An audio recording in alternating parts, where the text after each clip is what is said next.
Buenas noches para todos.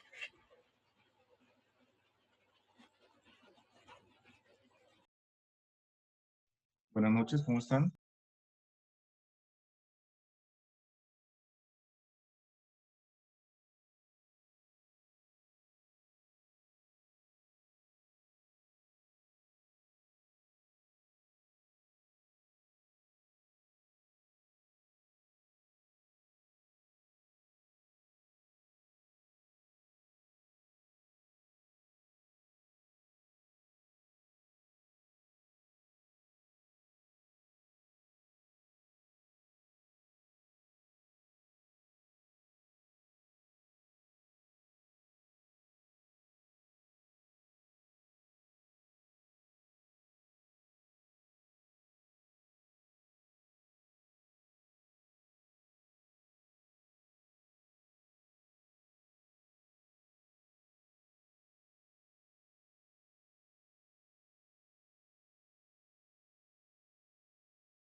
En el desarrollo de nuestras operaciones militares y operativos policiales. Entonces, con esta pequeña presentación quiero llamar su atención sobre las complejidades que implica el desarrollo de operaciones en Colombia. Muy amable, doctor Cubides, doctora Mariluz.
Buenas tardes.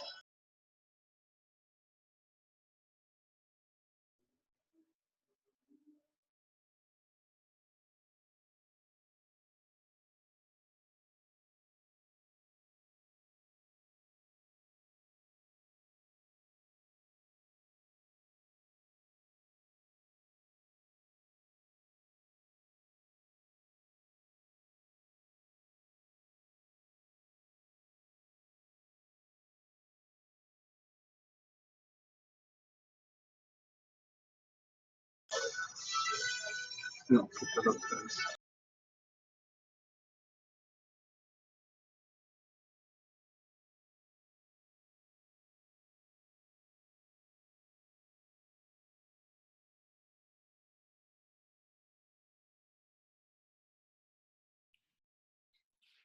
Buenas tardes, doctores, ¿cómo están? Doctor, buenas noches. Un gusto. pues,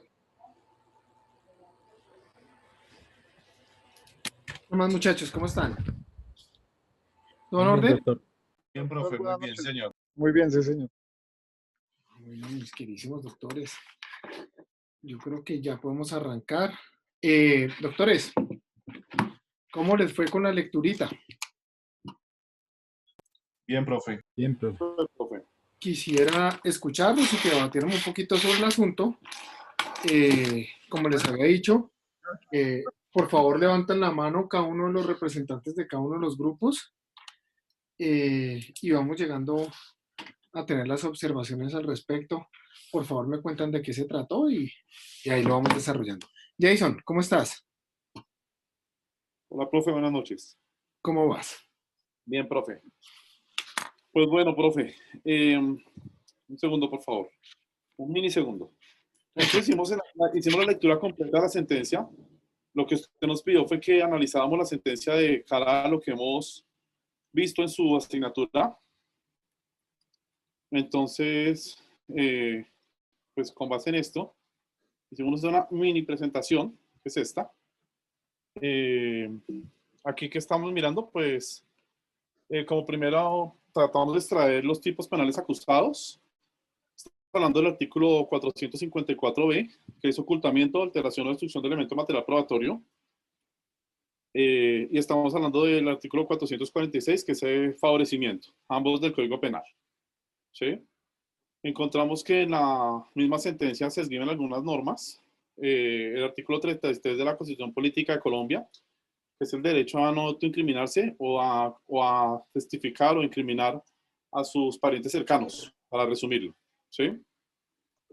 Nos llamó mucho la atención que se tocaron el artículo 372, el artículo 23 y el artículo 360 del Código de Procedimiento Penal. En estos tres habla sobre la legalidad de las pruebas, ya que los acusados no dieron un consentimiento explícito para la entrega de sus teléfonos celulares y en este sentido el Ministerio Público y más adelante la defensa se manifestaron diciendo que aun cuando había sido el abogado defensor quien nos había entregado para de alguna manera violarse o renunciar más bien a derechos como lo son la intimidad, debía haber un consentimiento expreso, no tácito. Nos pareció muy llamativa la parte del análisis de los verbos rectores que se hace de la misma sentencia, porque la misma sentencia, en la parte, ya cuando el juez desarrolla los argumentos para dar posteriormente la absolución, la misma sentencia hace el análisis de los verbos rectores. ¿Sí? Inclusive habla de la parte objetiva y la parte subjetiva de esos dos tipos penales. Entonces, en la misma sentencia, el juez pasa a analizar los tipos penales, en este caso, por ejemplo, en el de lo que correspondía a la alteración de la prueba, les dice que los verbos rectores eran ocultar, alterar o destruir, y hace una revisión de la estructura de esos verbos. Dice que es de tipo indeterminado, o sea que el sujeto activo es indeterminado, es decir, que puede ser cualquier persona, y que se debe desarrollar sobre algún elemento material probatorio. Nuestra conclusión, profe, porque digamos que quiero ser muy rápido también para que mis compañeros puedan hacer su intervención. Nuestra conclusión es que pues, se obró en derecho. Más, digamos que la Fiscalía no pudo demostrar más allá de toda duda razonable que ellos en efecto habían cometido estos dos tipos penales. En cuanto al de favorecer, la misma Fiscalía dice que el señor Uribe Noguera ejecutó conductas que contradicen justamente este tipo penal, como por ejemplo él mismo haber avisado al Gaula, como por ejemplo él mismo haber ido a abrir la puerta, como por ejemplo él haber dicho, mire, es que él fue el que lo mató, o sea, haber acusado de alguna manera a su hermano, casi que renunciando a ese artículo 33 de la Constitución Política.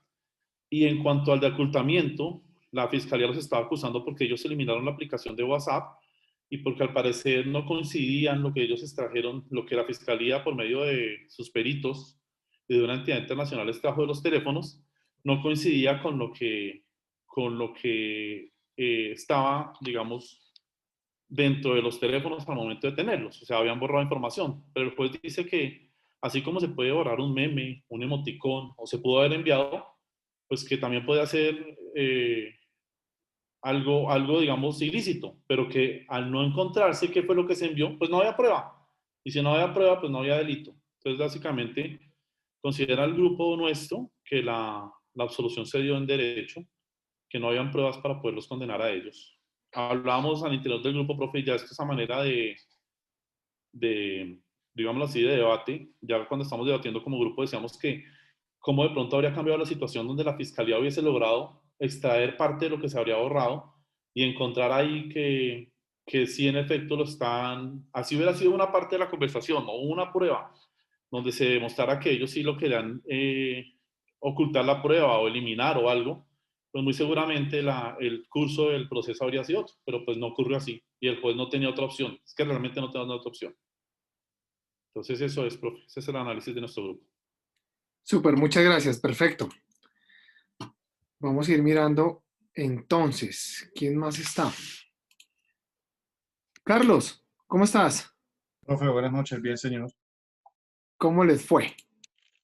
Bien, profe. Nosotros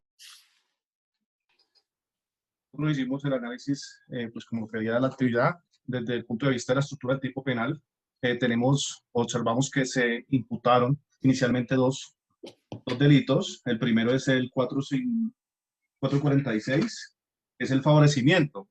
Entonces, en ese análisis, nosotros observamos que el juez desestimó la imputación de este delito desde el inicio, donde dice que el que tenga conocimiento, entonces hace el análisis el juez, donde dice que hubo ausencia de conocimiento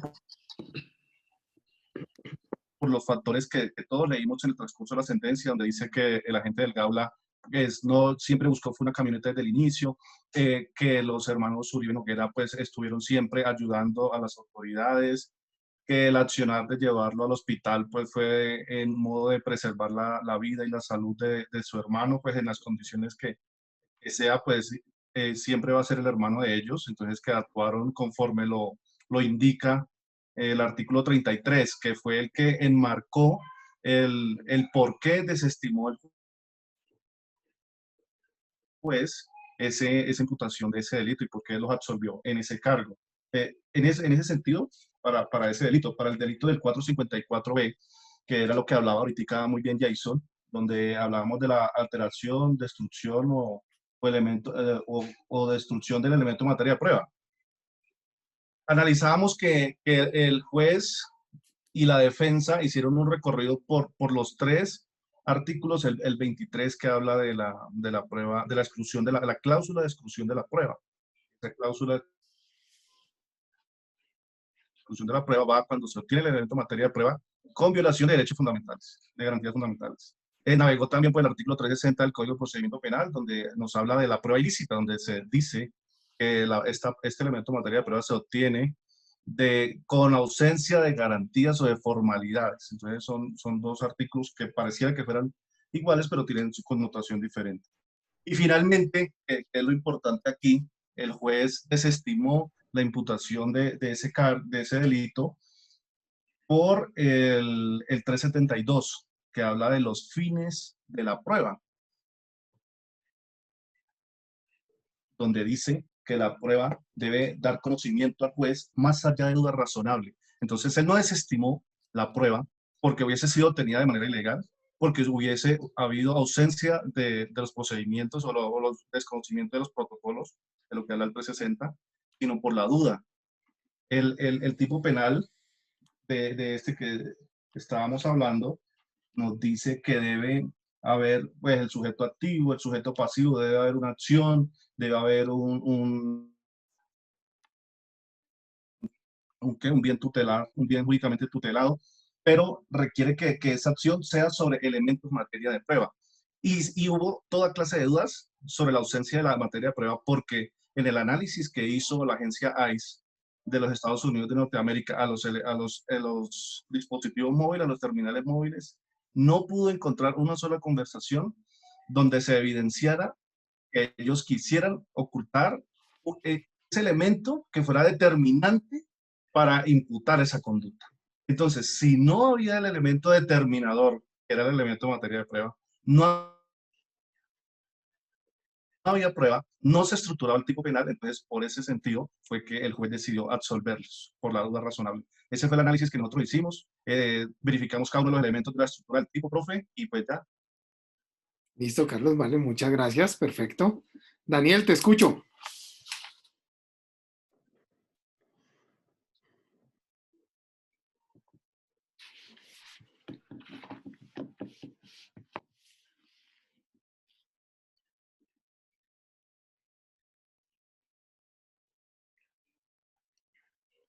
Daniel, ¿me escuchan, muchachos?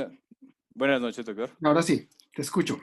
Bien, perfecto. Bueno, más allá de las circunstancias de alrededor pues del caso, de la licitud o ilicitud de las pruebas, creo que lo que nos muestra el escrito es la protección al bien jurídico vida, que en ese momento, pese al sindicado estar envuelto en circunstancias donde era un delito pues atroz, era un delito sobre una menor, era un feminicidio, era una violación, también se debía proteger ese sindicado y la vida. Entonces era lo que estaban alegando los hermanos Noguera, que no su actuar no estaba encaminado en encubrir, no estaba encaminado en distorsionar la situación, sino estaba encaminado a la protección de la vida de su hermano, que era un momento de fragilidad de familiar y no había cabida a idear un plan para la destrucción de las evidencias. Se pone muy por encima el artículo 33 superior para respaldar todas las actuaciones de los hermanos, donde alegan que pues eso era una urgencia vital y los errores, ya si lo podemos llamar errores en su actuar, están protegidos por ese mismo afán de proteger la vida de su hermano. Dejemos a un lado, pues, seamos un poquito más objetivos y pensemos que también el señor Noguera es una persona que necesitaba auxilio de parte de su hermano. También nos enfocamos como grupo en mirar la trazabilidad de los sucesos y del acompañamiento que hicieron pues, al ente encargado de la investigación, donde en ningún momento se abstienen de brindar cualquier tipo de información para la correcta investigación, pues para la recolección de datos. Entonces la imputación que se hace de los cargos pues se cae porque está totalmente desvirtuada. Es un muy buen ejercicio para darnos cuenta que no solo teniendo la prueba, entre comillas, se puede iniciar un proceso, sino también sabiéndola utilizar. de pronto si las personas encargadas de la extracción de la información de los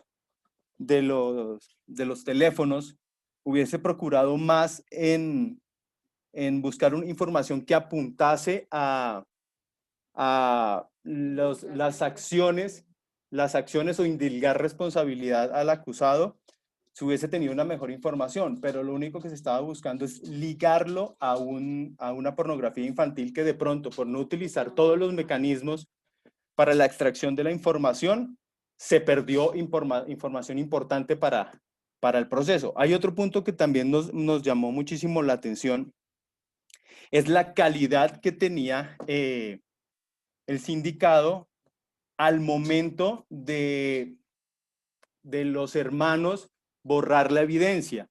Ahí aún no tenía ninguna calidad, o sea, eso no constituía ni una prueba, ni material probatorio, absolutamente nada. Entonces no hay, de pronto puede ser típico el actuar, pero no es antijurídico el que hicieron los hermanos.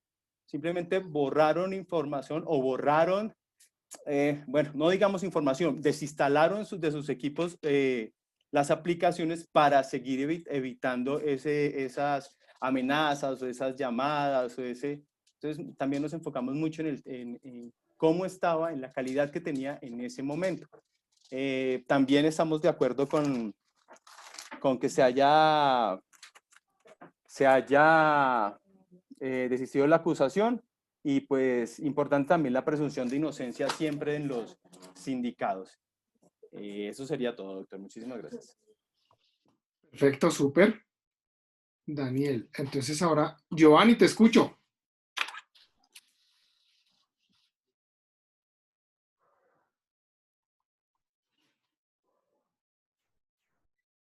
Ay, sí, profe, discúlpeme que es que se me había salido. Buenas noches, doctor.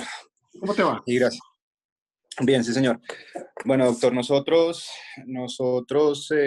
después de contextualizar y ambientar, pues, el esquema de la sentencia, quisimos enfocarnos en mirar cómo el ente acusador, doctor, a pesar de que de inicio a fin sostuvo una teoría del caso, a pesar de que encontramos elementos objetivos, subjetivos y una teoría seguramente que para la Fiscalía era robusta y de relevancia e importancia dentro de la investigación principal, que en su momento era pues los actos delictivos cometidos por Rafael Noguera,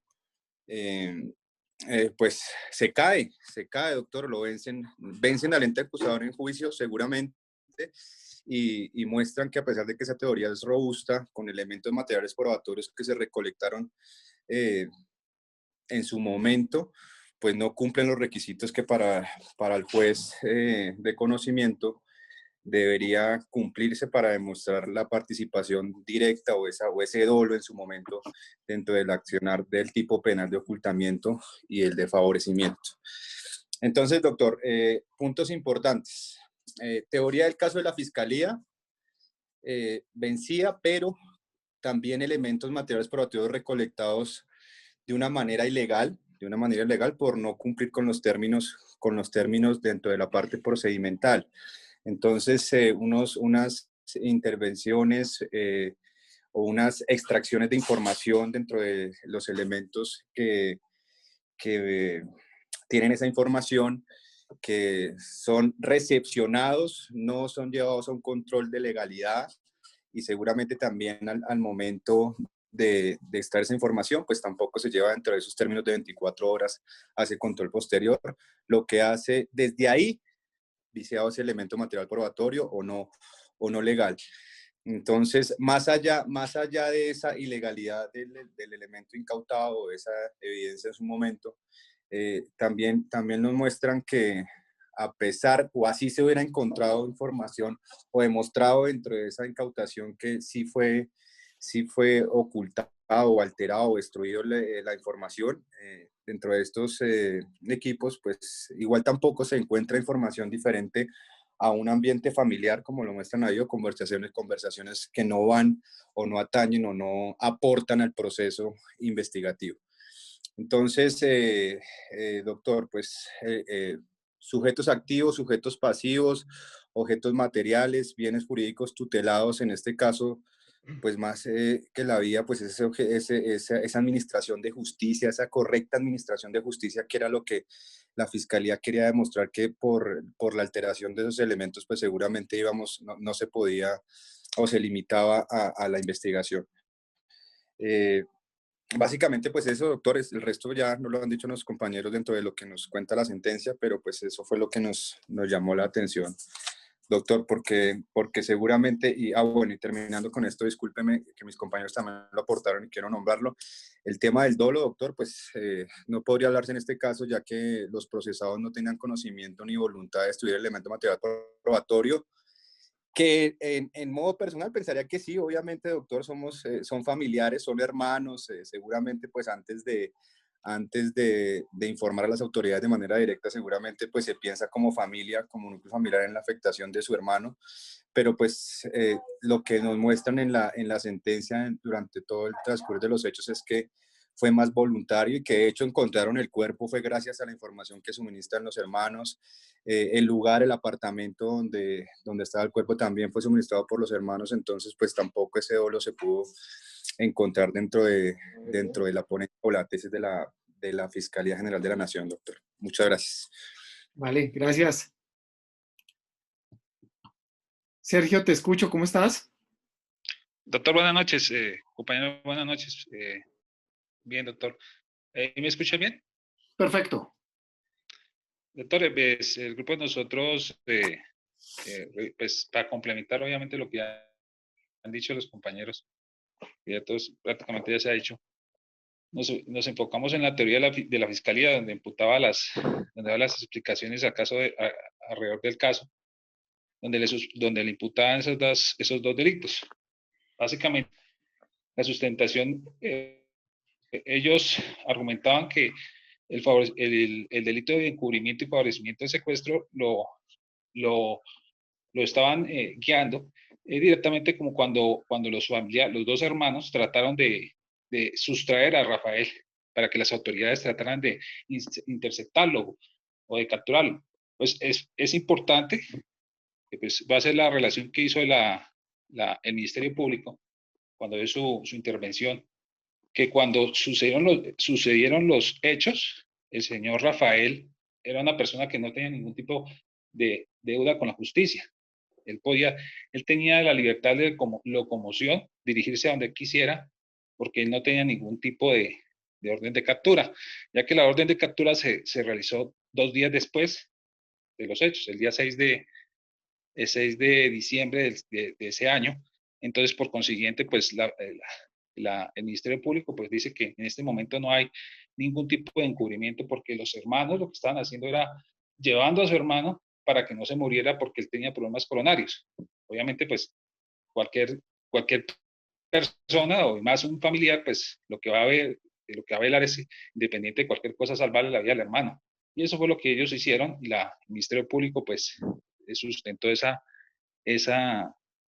teoría de la Fiscalía, pues obviamente se la desvirtuó.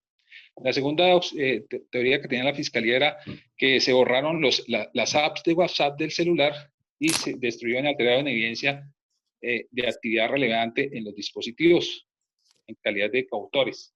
Pues básicamente, pues lo que se venía discutiendo, tanto el Ministerio, la intervención del Ministerio y la defensa de los dos, es que en ningún momento, y el mismo juez, se logró corroborar qué información era la que estuviera entre esos celulares, y adicional a eso, los computadores y discos duros que encontraron en el apartamento en el momento que hicieron las diligencias de levantamiento del cadáver. Ahí se hizo toda esa recolección, y la empresa que se encargaba de hacer eso no encontró ninguna prueba dentro de esos medios extractibles ni los celulares que implicaran a los hermanos que estaban tratando de cubrir. Sencillamente lo que tanto el Ministerio como el mismo juez y la defensa lo que hicieron fue desvirtuar toda la teoría que la Fiscalía, y hasta de pronto creo que la Fiscalía se dejó llevar un poco por el tema mediático, que necesitaban a alguien, un chivo expiatorio, tener a alguien, crucificar a alguien rápidamente para que la gente no siguiera con el tema porque el tema era un homicidio atroz, una cosa aberrante, y yo me acuerdo que yo en esa época vi y estuve pendiente de eso. Entonces, uno leyendo en estos momentos lo que pasó realmente, leyendo la sentencia, a lo que yo escuchaba en los medios de noticias, una cosa muy diferente, totalmente, o sea, una cosa contraria a lo que los medios televisivos mostraban a la opinión pública. Entonces, la Fiscalía creo que obró en un momento por agilidad, por darle rapidez. Inclusive dentro de las declaraciones de los funcionarios del CTI, hay muchas controversias. La Fiscalía dice que los hermanos no querían, pero los funcionarios, tanto como la Fiscalía y la Policía, dicen que en todo momento hubo colaboración por parte del hermano Francisco y de la hermana. Entonces, ahí se demuestra que en ningún momento trataron de ocultar nada. Inclusive hablan de que gracias a los dos hermanos se fue capturado, sino que lo que querían era sencillamente era que su hermano no siguiera con los problemas coronarios. Obviamente, pues ya el tema de la muerte de la menor y todo eso ya es otro tema aparte. Entonces, dentro de lo más importante, la defensa logró demostrar que había unas connotaciones de lenguaje dentro de lo que se suscitó dentro del proceso. Entonces, en ningún momento cuando tomaron contacto con los hermanos se tomó en cuenta que siempre hablaron de una desaparición, nunca hablaron de un secuestro, y tampoco le dijeron a ellos que la menor cuántos años tenía. Entonces, eso no tiene ningún tipo tenía una cantidad de inconsistencias en cuanto a lo que es la teoría que manejaba la Fiscalía.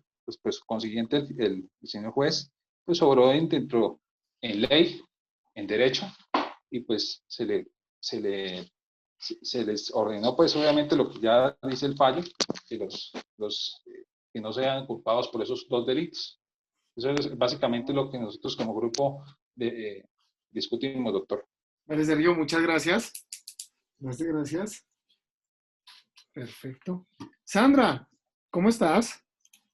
Hola, buenas noches, compañeros y profesor, ¿cómo me les va? Bien. Bueno, leyendo la sentencia, mi grupo y yo, obviamente nos dimos cuenta que la Fiscalía acusa a Francisco y Catalina Uribe Noguera de los delitos de ocultamiento, alteración o destrucción de material probatorio y favorecimiento. ¿Qué pensamos nosotros? Bueno, pensamos que aunque en este caso había simplemente suposiciones respecto a que los hermanos Noguera entorpecieron la investigación por haber borrado del celular de Rafael Noguera aplicaciones de mensajería instantánea que muy seguramente hubieran sido un material probatorio relevante para dicha investigación, ¿no? Claro. Sin embargo, pues esta teoría se desvirtuó. Se desvirtuó porque obviamente en el momento en que borraron, se supone, la aplicación, pues estos elementos no habían sido como requeridos como material probatorio. Sin embargo, nos aqueja una duda, ¿no? Se supone que, es como una duda muy personal, se supone que estos mensajes o el WhatsApp no se puede borrar de manera contundente, ¿no? O sea, siempre los mensajes quedan, uno cree que los borra, pero quedan, digamos, en una web. Entonces nosotros nos preguntamos, ¿por qué la Fiscalía o por qué no se pudieron recuperar estos mensajes que habían en los celulares? Otra cosa, si tomamos en cuenta cuando Rafael Uribe Noguera estuvo en la clínica, al hermano le fueron entregadas todas las pertenencias de Rafael Noguera. Entonces la pregunta es, la Fiscalía, ¿por qué no investigó a qué hora había sido borrada la aplicación? Y si en ese momento estaba este celular en manos del hermano de Rafael Noguera, y qué motivos tuvo él para borrar esta aplicación, y qué conocimientos tiene él para borrar una aplicación de una manera tan contundente, ¿no? Y pues pienso yo que por el simple hecho de saber que están buscando al hermano, porque una niña porque la camioneta fue vista y que en ella recogieron la niña, y sabiendo eso, ya por lógica, uno sabe que, pues que hay algo y que el hermano está implicado en un delito grave. Entonces, ¿por qué coge el celular, borra la aplicación? ¿Por qué motivo? ¿Por qué lo hace? Entonces, esa es la duda que nos aqueja, y ese es un análisis que pues hacemos, ¿no? Obviamente se tuvo que desvirtuar en defensa del artículo 33. Obviamente, pues ellos y cualquier persona actúa de manera entrañable o a favor de su hermano, ¿no? Y por eso no los pueden juzgar. Ese fue básicamente el análisis que pudimos dar. Doctor, no sé. No, perfecto, vale. Muchas gracias. Digamos que ahorita al final vamos a mirar algo muy especial frente a lo que estás connotando. Viridiana, ¿cómo estás? Profe, buenas noches. ¿Escuchas? Te escucho perfecto. Ok, profe.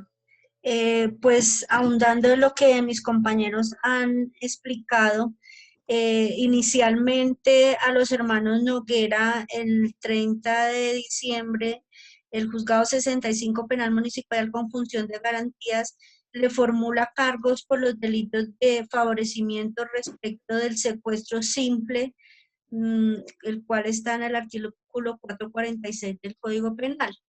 El día 3 de enero de 2017 se llevó a cabo audiencia para la imposición de la medida de aseguramiento a los procesados. Se les imputó las consagrados en los artículos 4 y 5 del literal B del artículo 405 del Código de Procedimiento Penal, observar buena conducta y prohibición de salir del país. El 15 de marzo del 2017 se realizó audiencia de adición de imputación a los procesados por el delito de ocultamiento, alteración o destrucción de elementos material probatorio, artículo 454 del Código de Procedimiento Penal. No existió en el momento allanamiento a cargo de los aquí acusados. El 27 de marzo del 2007, el juzgado confirma la medida de aseguramiento interpuesta y se radica el 30 de marzo la audiencia que realiza el 29 de junio del 2017. Los defensores solicitan nulidad, resultó desfavorable para las aquí acusados en el momento. La Fiscalía procede a realizar su escrito de acusación a los procesados por los delitos. Los procesados son responsables por la comisión de los delitos consagrados de autores, delitos de encubrimiento por favorecimiento, ocultamiento, destrucción o alteración de elementos materiales probatorios. Se configura en el numeral 1, atenta sustraer a Rafael el alcance de las autoridades al quererle internar en una clínica de reposo. La Fiscalía consideró en su momento que era una mala actuación de parte de los hermanos Noguera. Se creía en el momento que ellos estaban tratando de sacarlo a él y llevarlo a una clínica de reposo, era con el fin de pronto tener un dictamen médico el cual el señor podría tener algunos problemas psiquiátricos, el cual finalmente la historia clínica cuando llega el señor, de acuerdo a lo que manifiesta los señores hermanos Catalina y Francisco, que lo hicieron por una voz de auxilio de salvarle la vida a sus hermanos, más no por lo que la Fiscalía consideraba que estaban tratando de encubrirlo. El hecho de haber borrado los WhatsApp de los teléfonos de Rafael, esto afecta la investigación de la Fiscalía. Concluye diciendo que no cabe duda en la responsabilidad de los acusados. Si bien es cierto, la Fiscalía no logró establecer qué clase de información habían en los WhatsApp, se consideró pertinente por parte de la Fiscalía que los WhatsApp podrían haber información o elementos materiales probatorios, como ellos lo llamaron en su momento, evidencia física, que los hermanos Noguera o Catalina, que fue la que borró los WhatsApp y quien procedió a borrar o a eliminar el WhatsApp, porque no borró mensajes de WhatsApp, sino eliminó completamente el WhatsApp. Entonces la Fiscalía en su momento considera que fue pues, un acto de mala fe, tratar de ocultar información. Si bien es cierto, no se logró establecer si era elemento material probatorio en el momento o si era una evidencia física que la Fiscalía podía obtener, si bien se logró, aquí en Colombia no hay un medio tecnológico el cual podemos extraer información de los WhatsApp. Por lo tanto, por eso fue necesario enviar estos celulares a AEC en Estados Unidos, el cual con los medios tecnológicos que ellos, y a pesar de que están con los medios tecnológicos o las herramientas que utiliza la agencia de los Estados Unidos, el cual pueden ellos extraer información, la Fiscalía, bueno, el informe que rinde el agente federal indica que no se pudo extraer la información. Por lo tanto, la Fiscalía en ese momento queda sin argumentos porque se consideraba que ellos habían obrado de mala fe y habían tratado de ocultar y borrar información. Pero como la Fiscalía no pudo obtener la extracción de esa información, por lo tanto no podía haberle hecho una imputación de cargos por ocultamiento de la información que se pretendía en su momento establecer que Catalina había borrado. No con el supuesto de que posteriormente ellos habían sido amenazados y que por esas razones ellos habían eliminado los WhatsApp. Esa era la duda de la Fiscalía, que trató de demostrar que efectivamente podría haber un elemento material probatorio, evidencia física, la cual no se logró por los medios tecnológicos que no tiene Colombia, no se puede hacer acá y los Estados Unidos tampoco lo pudo hacer, entonces no se logró establecer como tal esos elementos materiales probatorios.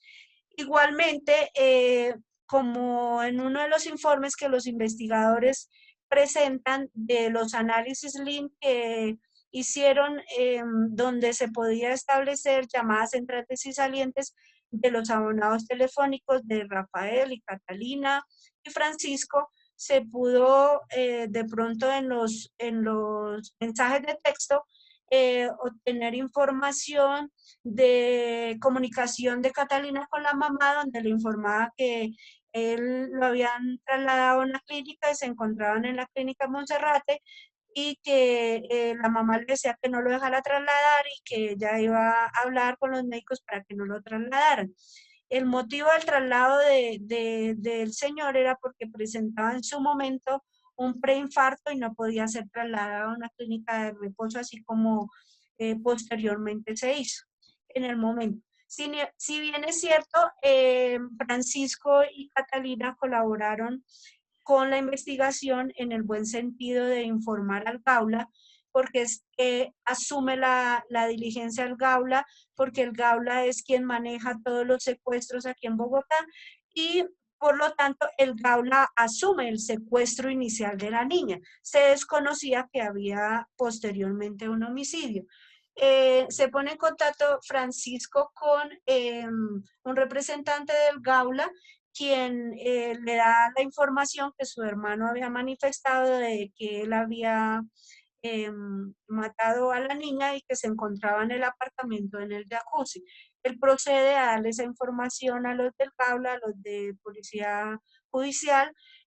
Posteriormente, el día siguiente, hacen un allanamiento, el cual encuentran a la niña sin signos vitales y sin ropita.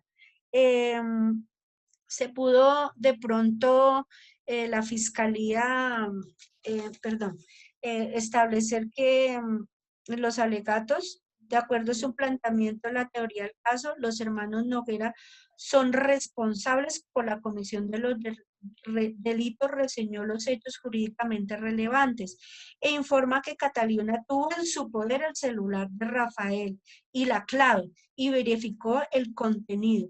Eliminó las conversaciones de WhatsApp. O sea, ella le pidió el celular y procedió a eliminar los WhatsApp, a eliminar el WhatsApp de su hermano también. Si no bien es cierto, eliminó los de ella y posteriormente eliminaron los de Francisco. Aclara la fiscalía que se acusó fue por los delitos de encubrimiento, por favorecimiento de la comisión del delito, del secuestro, por los delitos de femicidio y acceso carnal violento, no.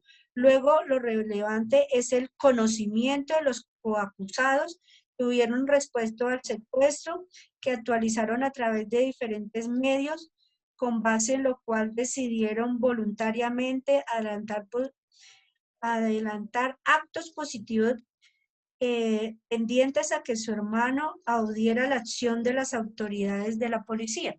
Pues ellos lo que hicieron fue tratar de coayudar a la investigación.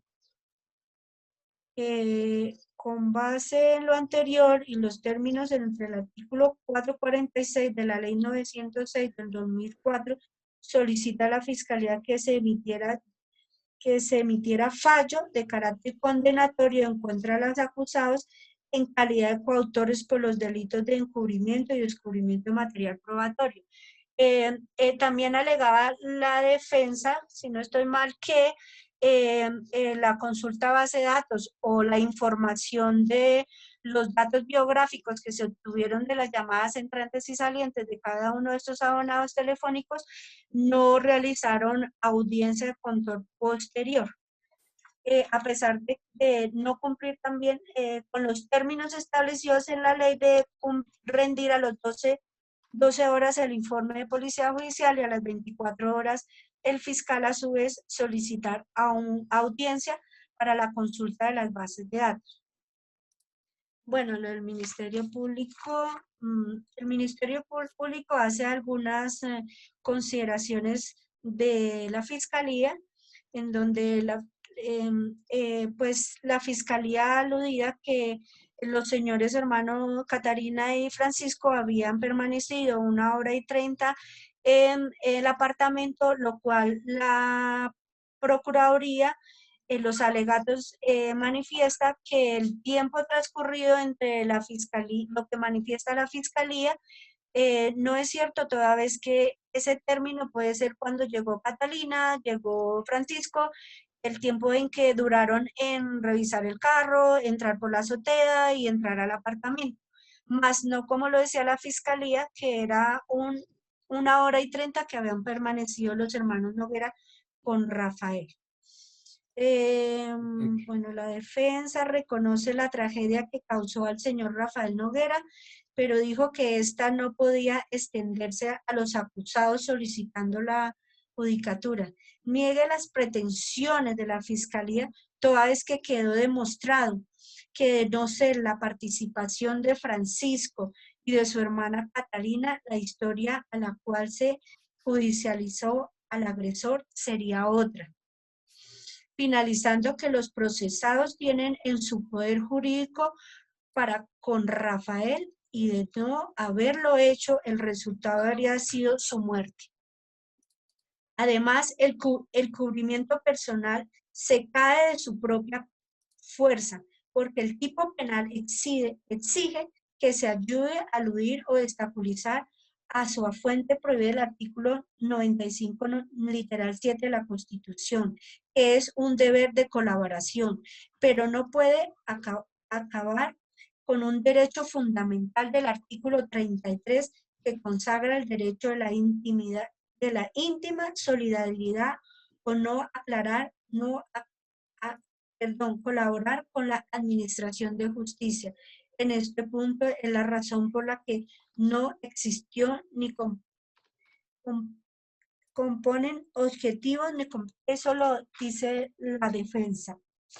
Y las consideraciones del despacho, nosotros como grupo miramos los verbos rectores de ocultar, mantener fuera del alcance, connotitivo, un elemento material probatorio o evidencia física, como la Fiscalía trató de demostrar. Alterar, tarea ilícita de modificar los diferentes medios probatorios, material de la investigación penal. Y la destrucción, acción de inutilizar material, un elemento de conocimiento, de prueba o evidencia física, como trató la Fiscalía de demostrar que había hecho la señora Catalina. La Fiscalía no logra demostrar cuál fue el contenido de la información eliminada de los teléfonos celulares, pese a reconocer la situación en sus alegatos finales. Pretende una sentencia condenatoria solo por el hecho de haberse eliminado, dado los equipos celulares, pero sin demostrarse realmente si tienen vocación de elementos materiales probatorios.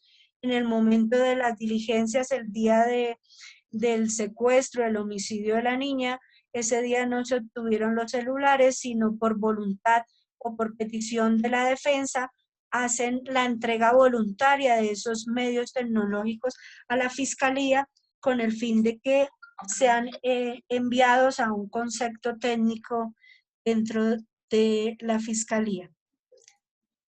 No puede hablarse en este caso de los procesados actuaron con dolo, que tenía el conocimiento y la voluntad de destruir elemento material probatorio, cuando el ente acusador no sabe a ciencia cierta qué fue lo que destruyó, si tiene relevancia o no desde el punto de vista penal, porque la Fiscalía no logró obtener información.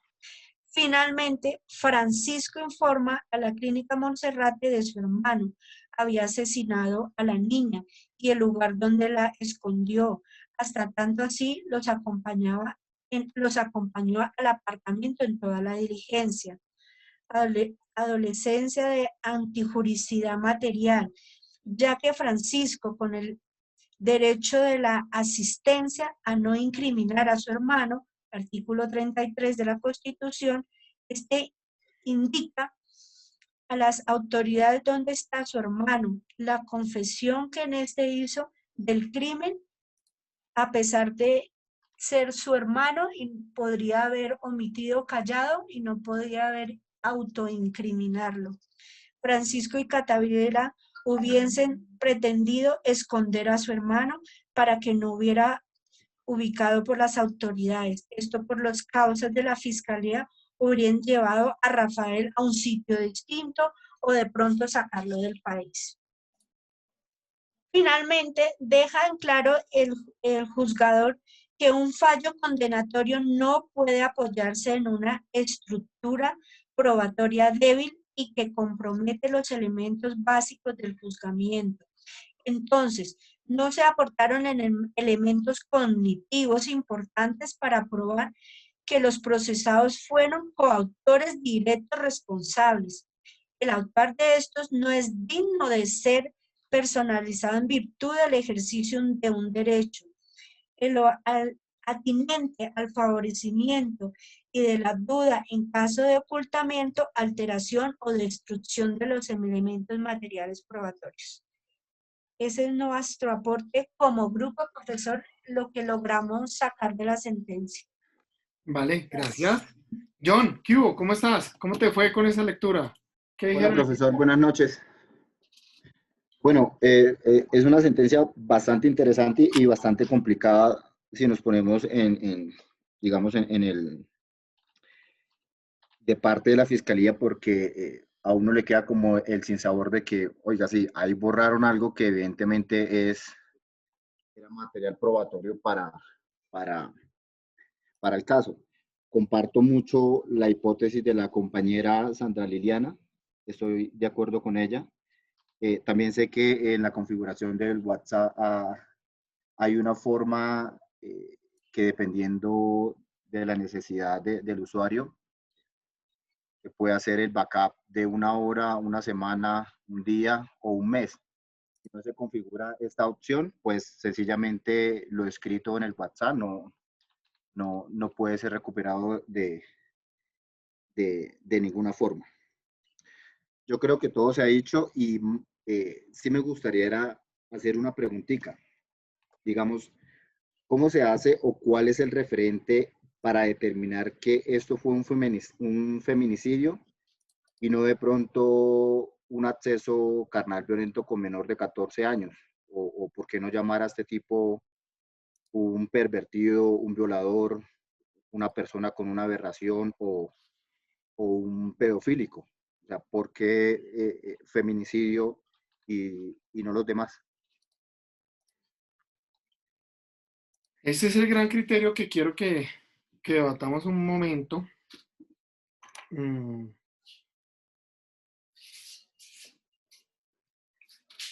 Digamos, de cara a todas las circunstancias que hemos analizado, de la clase que hemos visto y precisamente de lo que se analizó en esa jurisprudencia, muy importante tener en cuenta si va a encubrir qué. ¿Qué se iba a encubrir? Y vamos a llegar a la conclusión de que se iba a encubrir la comisión de una conducta punible. ¿Cuál era? Oiga, el acceso carnal o propiamente dicho, el homicidio, si ya lo manejamos después como feminicidio y demás. Pero según lo que ustedes han observado en esta clase, los hechos que se narran, las circunstancias de tiempo, modo y lugar dan pie para determinar que efectivamente es un feminicidio según el criterio de ustedes, sí o no, doctores. Para mí no sería un feminicidio. Perfecto. ¿Y por qué no sería? Digamos, por lo que le comentaba anteriormente, fácilmente podría llamarse un pedofílico, un pervertido, un violador. Okay. No veo que en ningún momento él haya utilizado como la fragilidad de la niña para cometer el acto, sino más bien su deseo sexual, su aberración, para llevarlo a cabo. Ok. Profe, para mí sí es feminicidio. Vale, Sandrita, y dímelo por qué. Porque es que él sí se, o sea, sí se valió, se me escapa la palabra. O sea, él sí tuvo en cuenta primero que la niña era una mujer, ¿sí? Segundo, obviamente es un pedofílico, pero también fue la vulnerabilidad de la niña, porque si la niña hubiera tenido, digamos, mucho más fuerza, capacidad, obviamente hubiera hecho algo para defenderse, pero la niña era, además de ser mujer, el hecho de ser mujer lo lleva a cometer una conducta de pedofilia, ¿sí? Lili, mira este componente que quiero que lo analices. Acuérdate que entre los hechos y lo que pudimos observar, este muchacho era tan loco que hasta ingresaba travestis a su casa, hacía fiestas, no le interesaba el sexo. ¿Por qué dices tú que se valió de que era una niña? ¿Qué tal hubiese sido un niño? ¿O cómo lo podemos encajar en esa circunstancia de que sea niño o niña? Es que, profe, ahí hay algo tan extraño, no sé si fue algo que ya estaba premeditado, no sé si él antes ya tenía a la niña observada, no sé él qué sentía en ese momento, porque evidentemente el tipo era, no sé, es que no sé ni cómo analizarlo, porque por un lado, el tipo estaba bajo los efectos de la droga, porque había consumido cocaína hasta decir no más, ¿sí? Sí. Pero entonces no sé si fue algo premeditado o algo que el tipo tomó la decisión en el momento en que vio la niña, no sé, pero para mí sí, a pesar de no sé si tenía inclinaciones sexuales diferentes, pero yo pienso que él se abusó de la fragilidad de la niña y en el momento pienso que le causó un deseo sexual también al ver la niña, no sé. Digamos, yo creo que el tipo tenía una aberración porque dentro del informe que presentaron del celular, recordemos que hubo evidencia, de material pornográfico infantil. Sí, así es. Carlos, te escucho. Profe, buenas noches, ¿cómo estás? Yo tengo es una duda que no tiene que ver con eso un poco, tiene que ver con el tipo penal de favorecimiento. El tipo penal de favorecimiento tiene unas penas, pero en el segundo párrafo especifica que las penas pueden aumentar de acuerdo al tipo de crimen. Si se habla de genocidio, de tortura, bueno, etcétera, etcétera, da distintos crímenes. Hay un proyecto, o yo encontré un documento de proyecto de ley que buscaba incluir feminicidio dentro de ese tipo de crímenes. ¿Eso en este momento está o eso no prosperó, profe? No, todavía no. Todavía no. Eso todavía no ha... No.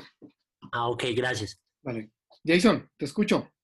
Profe, con referencia a lo que usted decía del feminicidio, el 104A en el literal B, dice ejercer sobre el cuerpo y la vida de la mujer actos de instrumentalización de género sexual o acciones de opresión y dominio sobre sus decisiones vitales y su sexualidad. Se habla de actos de instrumentalización de género o sexual, ¿sí? Y habla sobre la vida de la mujer. Y luego dice que la víctima ya ha sido incomunicado por llevar de su libertad de locomoción, cualquiera que sea el tiempo previo a la muerte de aquella. Para mí esos dos literales encajarían dentro del tipo de feminicidio. Exactamente eso es lo que yo quiero a lo que lleguemos. A lo que los quería invitar a ese punto, a analizar la norma y por qué, ¿cierto? Obviamente aquí hay criterios y otros van a decir, pueden llegar a decir que no. Perfecto, yo no lo voy a desestimar, simple y llanamente porque esto es de argumentación. Pero por ese lado, digamos, normativamente tú te estás yendo en la taxatividad desde el principio de legalidad y así puede llegar a operar. Daniel, te escucho. Bueno, yo considero que no es feminicidio. ¿Por qué? Definitivamente este señor era un depredador sexual por los antecedentes que tenía. No, su deseo sexual no estaba encaminado únicamente a mujeres, niñas, sino era un poco más amplio. Entonces no había ninguna relación del asesinato o la violación fueran directamente dependientes a su condición de género o sexo. Simplemente bajo los efectos de la cocaína, una sustancia que aumenta la euforia, de igual forma se aumentó su deseo sexual y lo único que hizo fue salir como un depredador sexual a buscar una víctima. Pudo haber sido una niña, pudo haber sido un hombre, un niño, una anciana, sin discriminar, simplemente es un depredador sexual, entonces no veo la relación del hecho de ser mujer que haya, esa es la razón por la cual haya cometido el homicidio y pues la violación. Perfecto. Bueno, buena analogía. Su, ¿cómo estás? Hola, profe, bien, gracias. ¿Estás juiciosa? Sí, señor. Bueno, profe, yo pues complemento la intervención de Jason, también remitiéndome al artículo 104A en el literal C, en el que dice que también es por aprovechamiento de las relaciones del poder ejercidas sobre la mujer, ya sea por un tema, en este caso, sociocultural. Él no se fue, por ejemplo, al Virrey a secuestrar a una niña, sino que él se fue a un barrio pobre, llegó y tomó a una persona que pues fuera de todo pues tenía otras connotaciones que pues de pronto en ese momento él no lo sabía, pero solo con el lugar al que él va sí se denota una connotación de poder entre diferencias de pronto de rico, pobre o de mayor poder, menor poder, de acuerdo con su lugar de vivienda y contexto social. Perfecto. Perfecto, perfecto. Doctores, hay algo bien importante para determinar. Frente a esa circunstancia, sí es indispensable mirar situaciones anteriores y concomitantes para poder llegar a ser un calificativo ideal. No podemos quedarnos simplemente en el escenario de que, oiga, falleció una mujer, es feminicidio. oiga, que es que accedió la mujer y por esa circunstancia, no, fíjense que ya es una circunstancia que inclusive puede ser anterior, porque el acceso pudo ser anterior, o inclusive pudo acceder a un cadáver. Primero la mató y luego la accedió. Esas son circunstancias que van a entrar a determinar muy importante la calificación jurídica que se le va a dar al proceso. Sin embargo, creo que ustedes hicieron un buen análisis, muy buen análisis, pero me gustaría algo más contundente. ¿Quién en realidad de los que algunos dijeron, sí, puede haber responsabilidad y me estaban hablando un poquito más de responsabilidad? Frente al tema de la responsabilidad del ocultamiento, del favorecimiento como tal que se brinda por parte de los hermanos hacia el hermano, si hay un componente que es muy importante para revisar. ¿En qué favorecía al hermano? ¿En qué alteraba el medio probatorio? ¿Cómo se podía desviar la investigación a causa de la intervención de estos sujetos? Y finalmente, ¿fue incidente o no fue relevante la participación de ellos para poder determinar la responsabilidad? Y por última, si había algún medio probatorio, o más bien, había algún accionar que se le hubiese podido prestar por parte de los hermanos a ese individuo para poderlo buscar exonerar de responsabilidad con una alteración de la escena, es decir, iban a esconder el cadáver, con su accionar se iba a irrumpir el acceso que sufrió la niña o circunstancias similares. Zul, te vuelvo a escuchar. Bueno, profe, pues yo estuve revisando la sentencia y pues digamos que el peritaje que le hicieron a la niña y me causó pues dudas sobre un aspecto y es que la niña murió por sofocación y a la vez por estrangulamiento. Y se manifestaba que en el estrangulamiento había sido con ambas manos. Entonces, si esa niña fue estrangulada con las dos manos, ¿quién hizo la labor del estrangulamiento? Creo que esa hubiese sido de pronto un punto importante para que la fiscalía lo tomara para ampliar o cambiar el curso de la investigación, porque quiere decir que tendría que haber otra persona en la habitación en el momento de la muerte de la niña. O Entonces, a menos de que se hubiese ampliado algún otro medio, como una almohada al mismo tiempo una estrangulación. Que sí, pero generalmente también alguien tenía que ejercer la fuerza sobre ella. Y una no bolsa necesariamente. plástica. No, Pero porque la sofocación era taparle la nariz. la nariz, sí. Exactamente. Y pues si las dos manos estaban sobre el cuello y fue al tiempo la sofocación, el estrangulamiento, me generó esa duda Bueno, de bien. que pues no se sabe si de pronto en el momento en que llega el hermano, pues podría de pronto haber cambiado los hechos y que la niña estuviera viva. En Eso ya sería cuanto, la teoría mucho más contundente. sí, o sea, digamos que sí, de pronto, o sea, pudo haber sido determinante la llegada del hermano en ese aspecto, en que de pronto hubiese podido estar aún con vida la niña. En el caso de si había algún probatorio que hubiese podido, digamos que llevar por otro lado la investigación, creo que la fiscalía desestimó el tema de que la hermana, perdón, el hermano efectivamente vio la camioneta que era lo que estaban buscando y en ese momento no sabían que el hermano estaba involucrado ni en el secuestro ni en el homicidio de la niña. Entonces, pues por colaborar con la justicia, lo primero que se debió haber hecho fue avisado al Gaula, porque en ese momento pues la fiscalía lo atribuyó a que ya se amparaban bajo el artículo 33 de la Constitución, pero si no era de su conocimiento que sabía que él estaba involucrado, en ese momento pues no aplicaba que se ampararan bajo ese artículo de la Constitución. Creo que desde ahí lo hubiese podido llevar a cabo, pero pues la misma Fiscalía lo desestimó amparándolos bajo esa ley.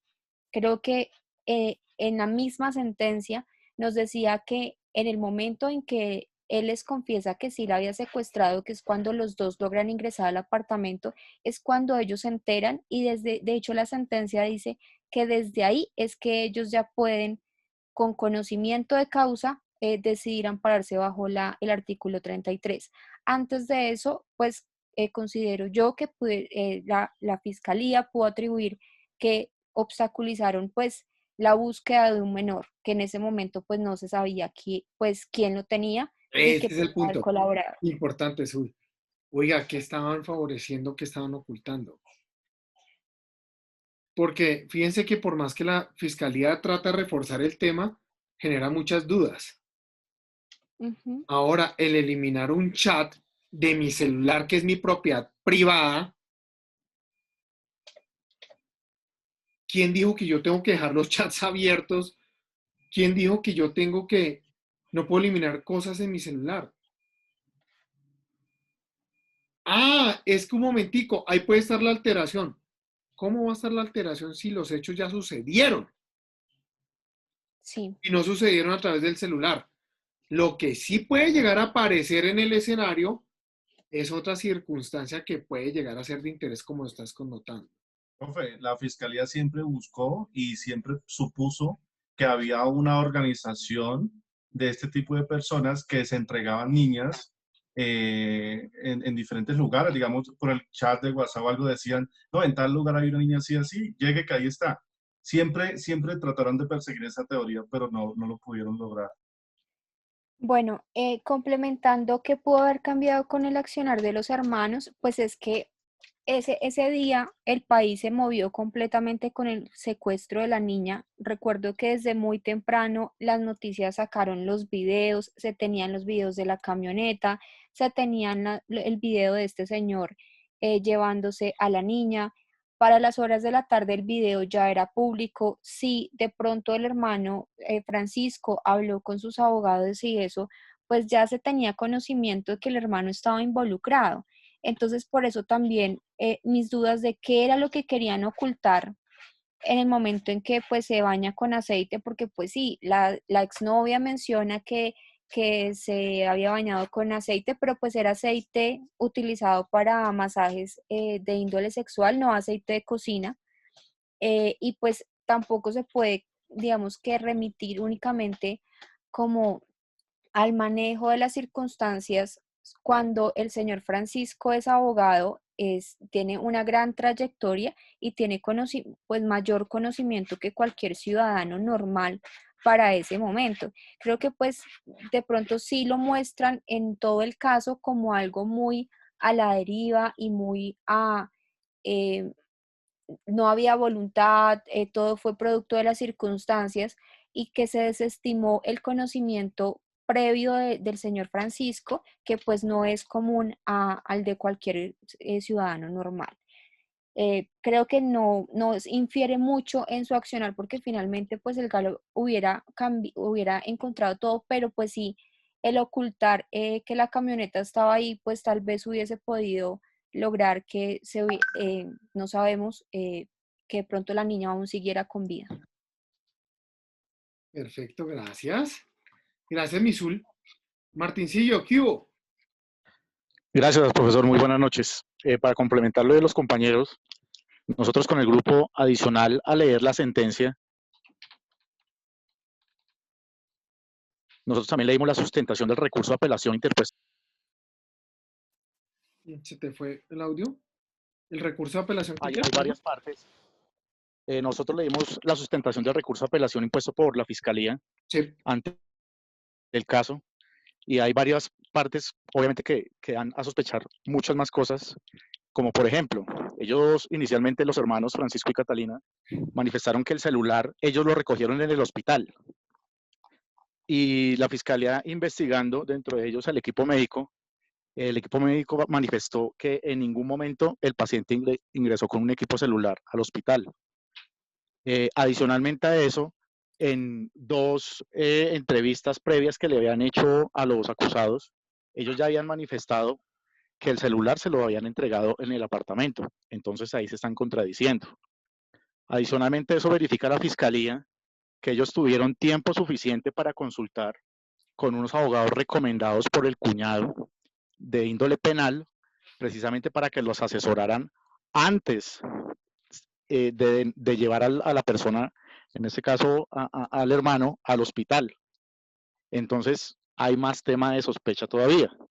Y verificó la fiscalía que en el celular de Catalina aparecían unas notas en las que anotaba las claves para desbloquear el celular, que era la clave 1314, y que obviamente ellos tuvieron el tiempo suficiente tanto para verificar conversaciones, borrarlas y adicionalmente a eso, borrar la correspondiente aplicación. En algún momento de la charla de hoy, los compañeros preguntaban que obviamente borrar una conversación de WhatsApp es muy complicado por un historial pues que queda, pero pues los mismos peritos de la fiscalía decían que dependía el equipo y la tecnología del celular, podían borrarla completamente si tenían el tiempo suficiente de hacerlo. Entonces aquí lo que pues queremos mencionar con el grupo es que pues para nosotros, pues para nadie es un secreto que la información o las conversaciones si hubieran quedado, hubieran sido una prueba que posiblemente el caso lo hubiera cambiado 180 grados y pues que ellos sí manipularon tanto equipos como aparte de eso cambiaron pues testimonios que ya anteriormente habían dicho. Listo. Gracias. Jason, te escucho. ¿Cómo lo manejaste? ¿Qué piensas de eso? Pues si vamos a revisar si sobre el derecho, yo creo que claramente el derecho obró. O sea, la sentencia corresponde específicamente al tema del derecho. Yo pienso que hay una omisión o varias omisiones por parte de la Fiscalía a presentar la teoría del caso. Me parece que, inclusive en los alegatos de cierre, me parece que dejaron muchos temas como circunstanciales, o sea, como que esto pudo ser, pero en última no prueban nada, ¿sí?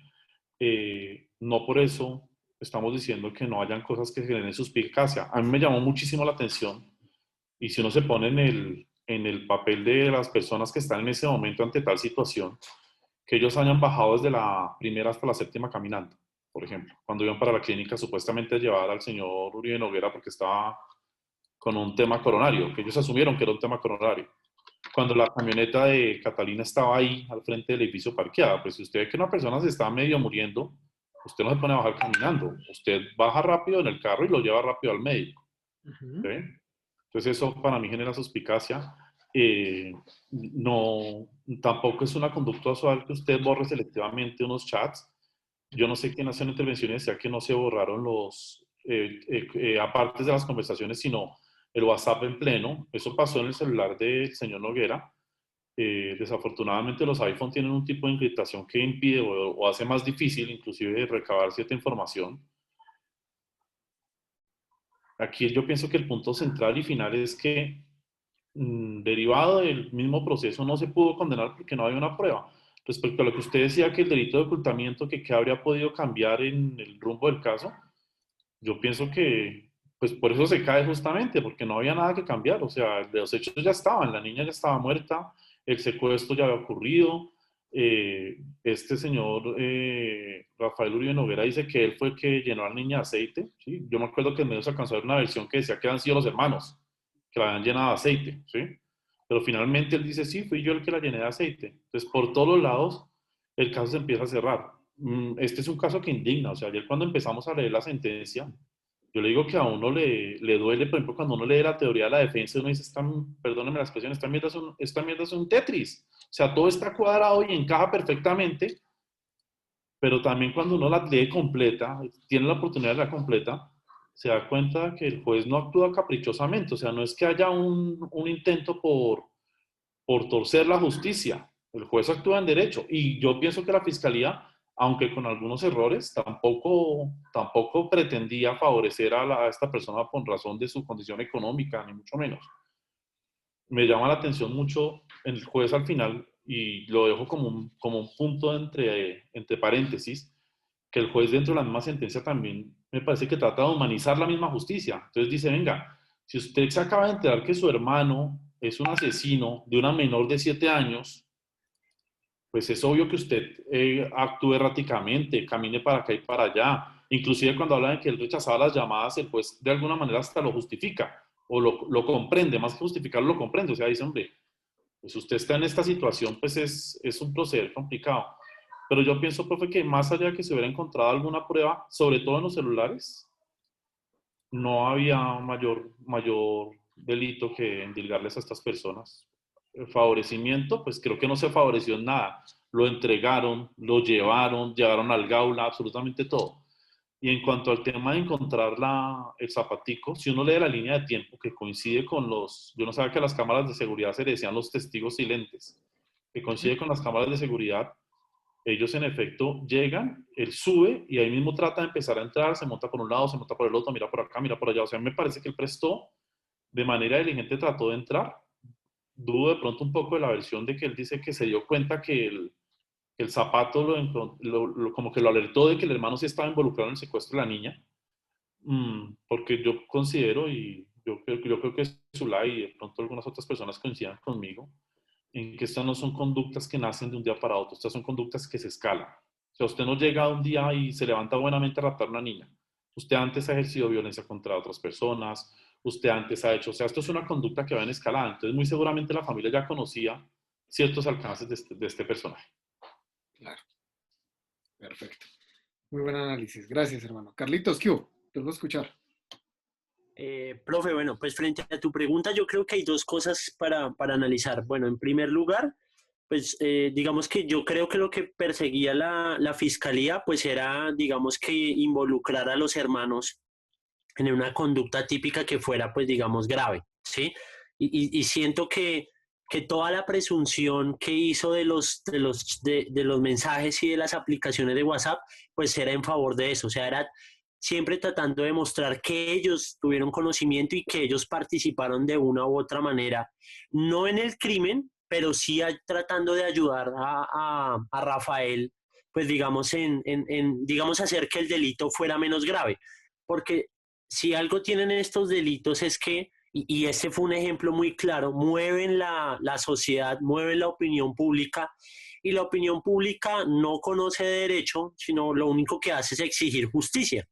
Las personas del común no saben cómo se logra eso, pero la quieren ya, la quieren que sea rápida y que sea dura. O sea, que sale esa frase de que caiga todo el peso de la ley, pues precisamente eso genera una especie de presión que yo siento que fue lo que llevó a la fiscalía a tratar de buscar eso. O sea, para mí la fiscalía, entendiendo la justicia como, bueno, Rafael tiene que caer con la mayor pena posible, o sea, tiene que ser, tiene que encontrarse todos los elementos que den la mayor pena posible.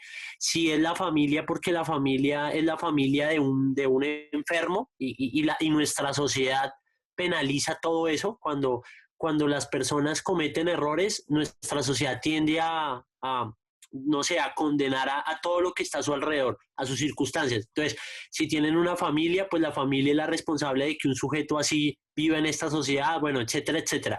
Entonces, yo siento que siempre fue el afán de la fiscalía, esa presión que tuvo de lograr eso lo que le pedía pues la sociedad, la opinión pública, pero ya, inmediatamente. Y eso yo creo que fue lo que la llevó a plantear ese argumento, porque pues era ese argumento que planteó la fiscalía, pues dentro de lo argumental no era muy elaborado, no era muy estructurado, se cayó muy fácilmente, pero pues era lo más rápido. Si uno lo piensa, era lo más rápido, porque ¿qué más podía plantear la fiscalía en ese sentido? Yo lo veo ahí, por ese lado yo lo veo. Y muy bien, lo ves perfectamente bien. Elliot. Profe, buenas noches. Pues nosotros ya aparte de todo lo que han hablado los compañeros y el grupo, nosotros también digamos que analizamos el tema de la actitud del celador. Sí, no sabemos si el celador tenía conocimiento de lo que estaba pasando, hasta dónde llegó la intimidación por parte del señor Noguera hacia el celador para estarlo negando de que él estaba en el apartamento. O sea, tanto así que la señora pues llegó, lo trató mal, lo insultó, llegó hasta que llegó el hermano. Entonces ese punto no sé si sería clave en la investigación, hasta qué punto, qué tanto sabía ese celador del tema de lo que estaba pasando en el apartamento. No sé si creo que después se suicidó, no sé si de pronto la conciencia no lo dejó, si de pronto él pudo haber salvado también a la menor. Entonces son muchos temas atípicos pues que quedan con mucha duda, era mucha duda en el tema como tal, profe. Totalmente.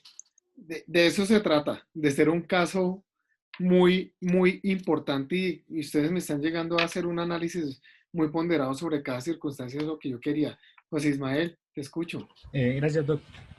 Pues viendo todo lo que se evidenció y la falta de contundencia por parte de la Fiscalía en relación a sustentar suficientemente las pruebas que tenían las dos acusaciones principales, el funcionario judicial también acotó que las pruebas deben ser suficientemente despejadas cualquier tipo de duda razonable.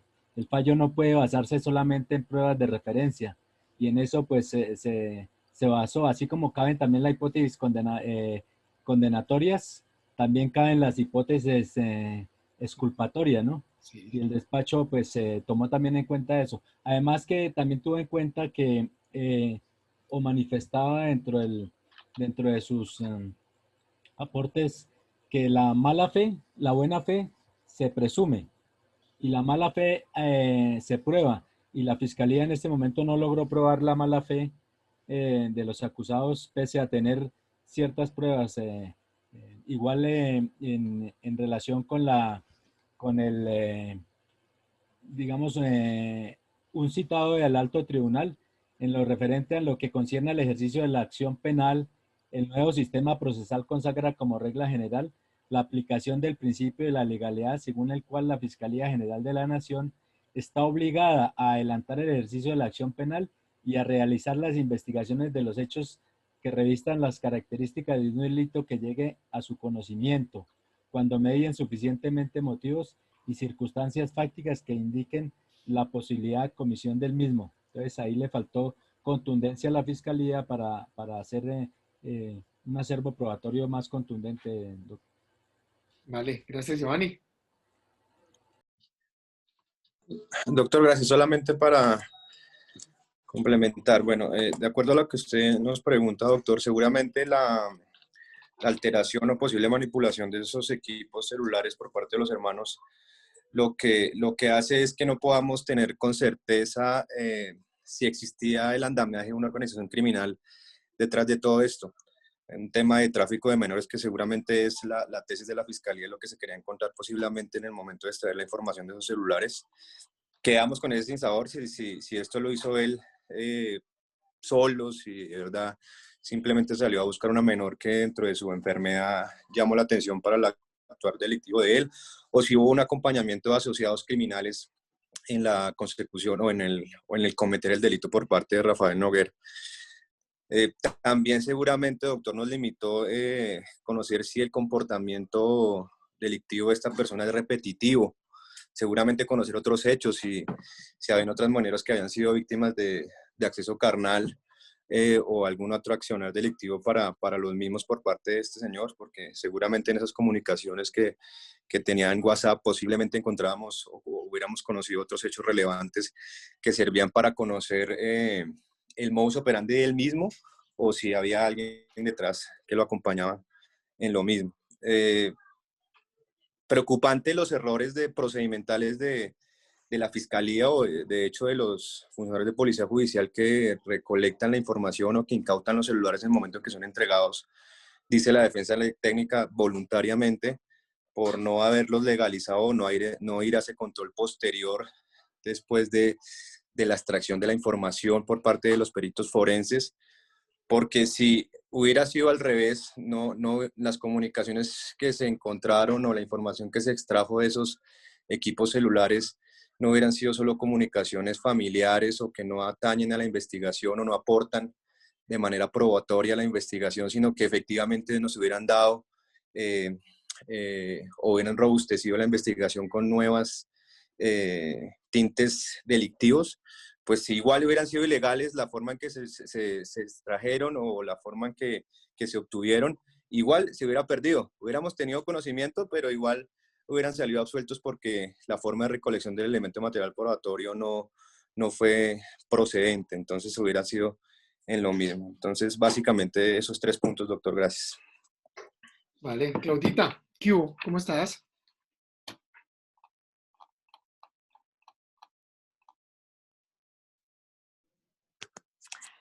Profe, muy buenas noches, qué pena. ¿Cómo estás? Bueno, ¿Todo en orden? ya pues la mayoría de mis compañeros han manifestado lo contundente de lo del taller respecto a la sentencia, pero desde luego se devela que Rafael pues obviamente era un pedófilo, era una persona que de una u otra manera tenía una conducta que no era la primera vez que de hecho incurría en esta situación. Y de acuerdo a lo que estaba ahorita tocando el tema, mi compañero Elliot, respecto al portero o al celador o el guarda del edificio, eh, yo creería que el testimonio de él era algo fundamental, fundamental.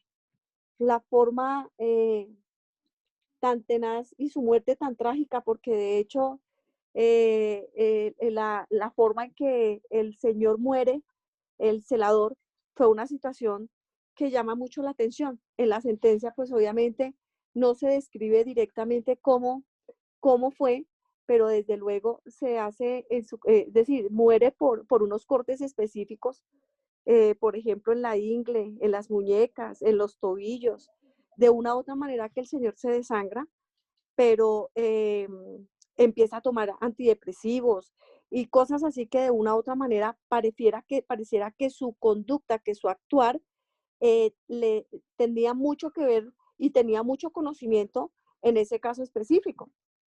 Entonces creo que a la fiscalía le faltó más pericia en esa área. En esa área era fundamental, obviamente, este testigo. Y pues bueno, la conducta que tenía Rafael era una conducta repetitiva, ya que de una u otra manera no era la primera vez que a él se le veía en ese barrio o en ese lugar. Desde luego ellos con con el apoyo que inicialmente tuvieron por parte del abogado que les aconsejó que lo llevaran a un hospital psiquiátrico, pues sabía que de una u otra manera se podía librar a través de ese concepto médico, obviamente cualquier situación en contra de lo que en ese momento se estaba evidenciando, ya que una conducta de una persona que se pueda comprobar que es psiquiátrica, pues se puede exonerar de muchas situaciones y en este caso de ese feminicidio. Entonces, creo que esto fue algo que de una u otra manera conmovió a Colombia entera por la situación concreta que se vivió. Una situación supremamente tenaz, la forma como se manipuló el cuerpo de la niña con el aceite de cocina para borrar todas las huellas, etcétera. Pero fundamental algo en esto, el testimonio, obviamente, y lo que podía haber contado más el portero, ya que él conocía quién entraba, quién salía y cuál era el comportamiento real que este señor tenía en ese edificio. Profe, muchas gracias por la intervención. Vale, gracias. Jorge, te escucho. Doctor, buenas noches. Sé que nos hemos empezado a olvidar un poco de la sentencia porque pues específicamente era sobre los hermanos. Ya estamos abordando también temas del señor Rafael Uribe. Sobre eso también quería yo agregar eso y fue con lo que finalizó la compañera.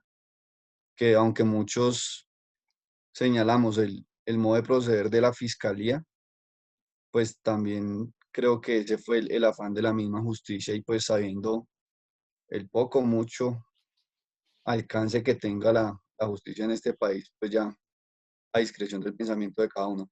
Entonces era eso, evitar que el señor Rafael Uribe se pudiera declarar o lo pudieran declarar inimputable para librarse de eso. Mal o bien, pues bueno, con las pruebas soportadas en todo este caso, pues ese señor hoy en día todos sabemos que se encuentra recluido en el establecimiento de la Tramacúa, en Valledupar.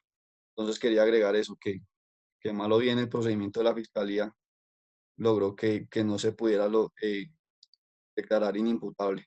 Era eso. Vale, gracias. Daniel. Sí, bueno, sí, pero no. O sea, se me olvidó bajar la mano. Pero bueno, hay algo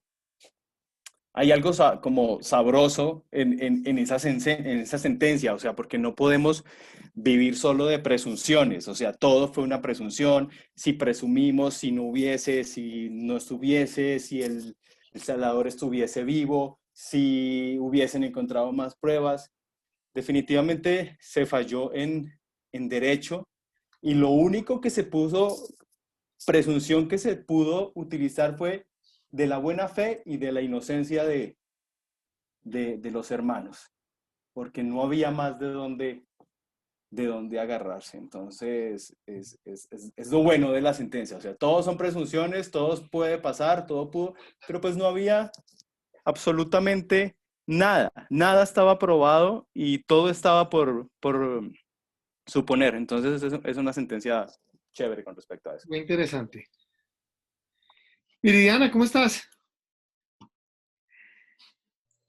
Profe, buenas noches. Solamente era como para hacer una aclaración o apreciación con respecto a lo que manifestó uno de los compañeros que me antecedieron, donde decía que la policía judicial no hizo el procedimiento adecuado que tenía que realizar en la obtención de los elementos materiales probatorios que considera la fiscalía, como eran los celulares, por lo cual considera él que la fiscalía no obró correctamente. Entonces, lo que quería aclarar era que el trámite de la policía judicial era recaudar, obtener, embalar, roturar el elemento material probatorio y evidencia física y darle traslado a los peritos forenses para la extracción de la información.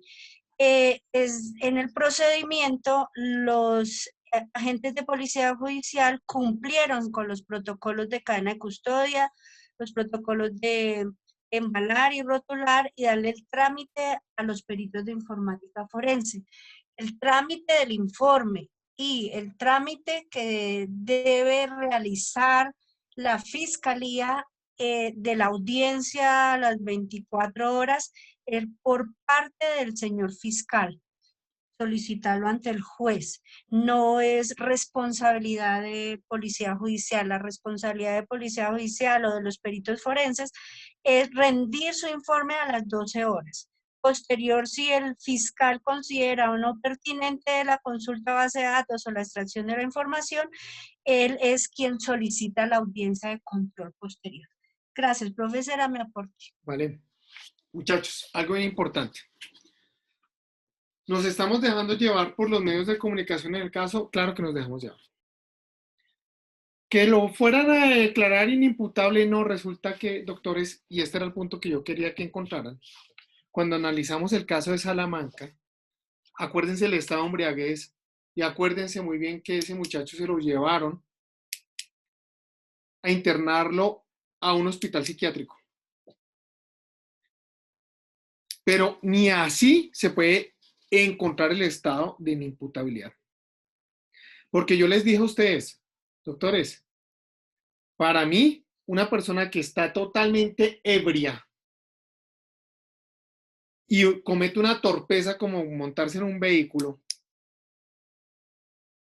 y atropellar a alguien, el tema de la voluntad para mí sí puede estar afectado. Claro. La persona en medio de todo estaba tratando de transportarse. Este tipo de casos es mucho más, de un análisis mucho más profundo. Pero aquí viene un punto muy importante, doctores. La inimputabilidad no se iba a generar por llevar a ese pendejo al hospital ese día. Tenía que existir ya una historia clínica, tenía que existir un peritaje, inclusive medicina legal a avalar que sí fuera inimputable entonces. Entonces ese cuento tan chimbo que nos trataron de meter no es cierto. Vergonzoso que la Fiscalía General de la Nación solo lleve a juicio a una persona con hechos indicadores, doctores.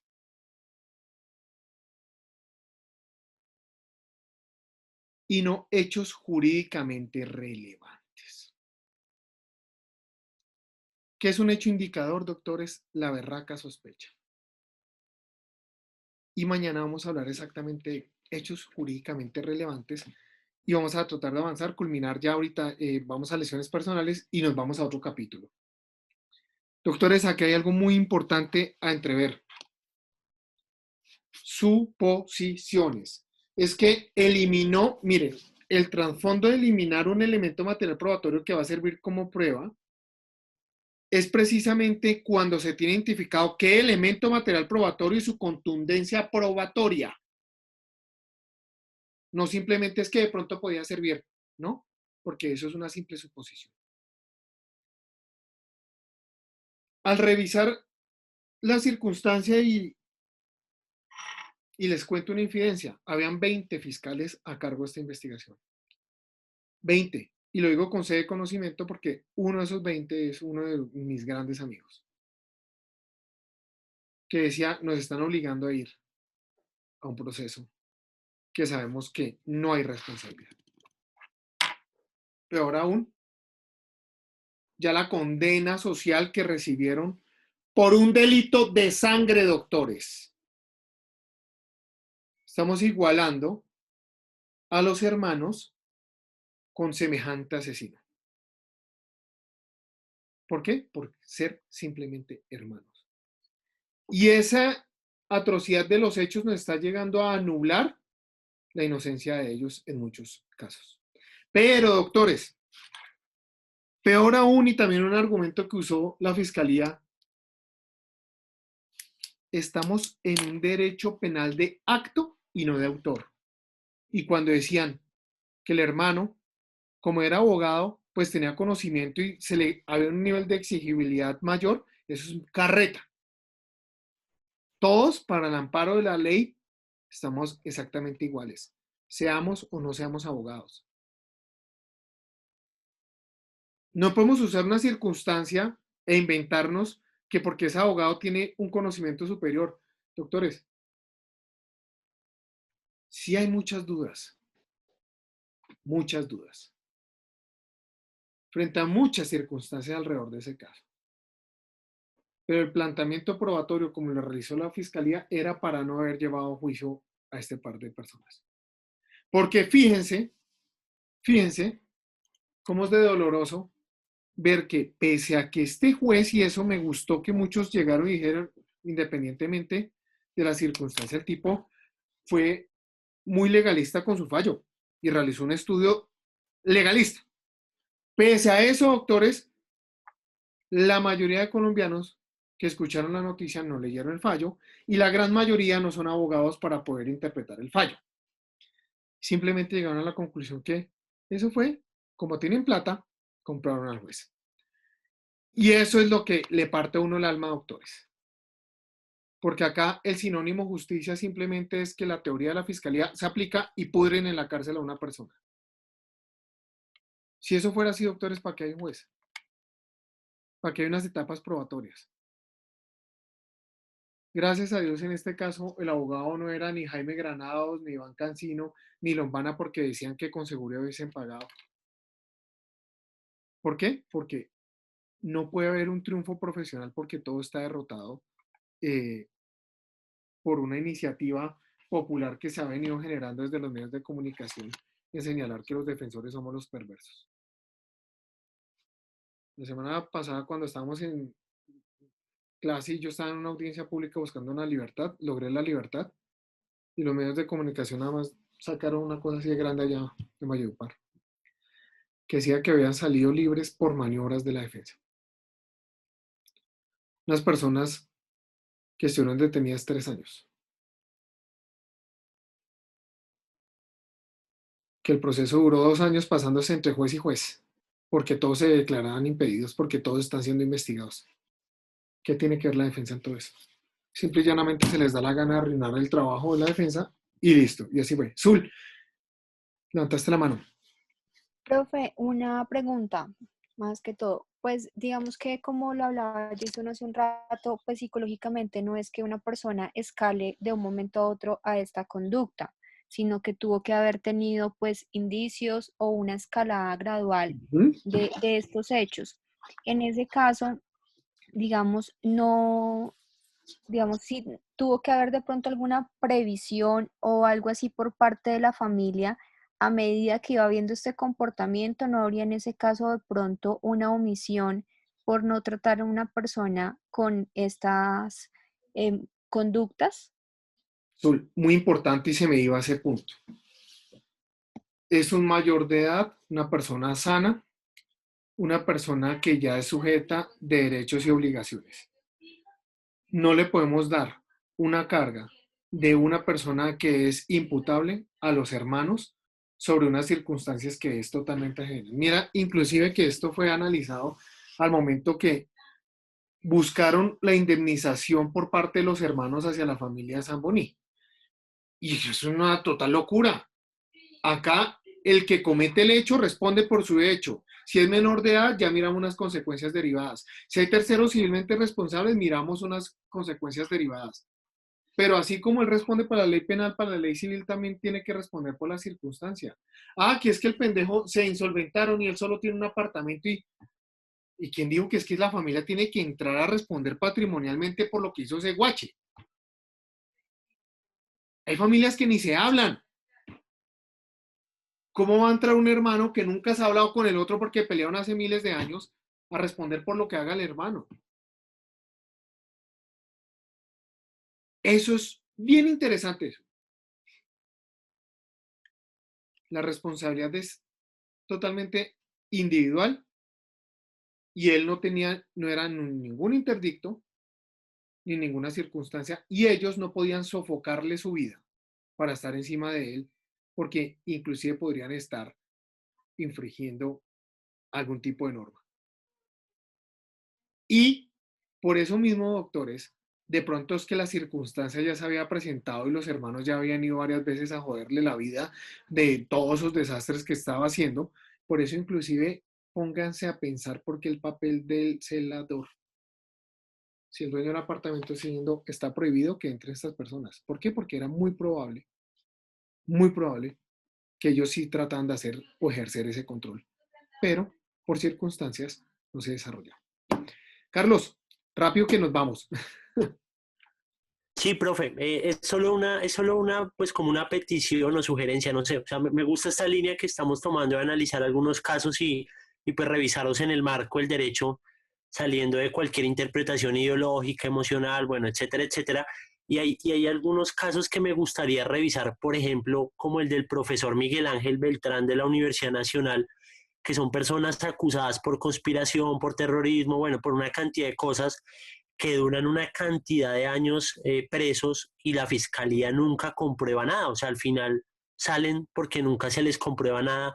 A mí me gustaría comprender ese tipo de casos, por qué suceden, por qué pasa esto, o sea, por qué una persona pasa tanto tiempo en prisión si nunca le comprobaron nada. O sea, me gustaría de pronto si pudiéramos trabajar un caso de ese tipo, profe. Claro que sí, vamos a analizar un caso muy particular que es muy de moda, pero lo haremos en su debido tiempo. Inclusive va a venir acá el abogado que participó en la defensa durante un tiempo. Doctores, por favor, conectados para la otra clase, juiciosos, nos vemos el día de mañana y vamos a hablar un poquitico sobre lo que ya les venía diciendo, analizar qué es eso de hechos jurídicamente relevantes, que eso es un tema probatorio, pero fíjense que como ya hemos hecho análisis de los tipos penales, al analizar una situación fáctica, podemos llegar a determinar hay o no hay hechos jurídicamente relevantes que van a ser de soporte para la estricta legalidad de las exigencias para la comisión de la conducta punible. Es decir, en otras palabras, mirar si los hechos sí son o no sancionables por el derecho penal. Listo, muchachos, por favor, nos vemos mañana. Chao, chao, muchas gracias. Gracias, profe. Chao, profe, gracias. Hasta mañana, profe.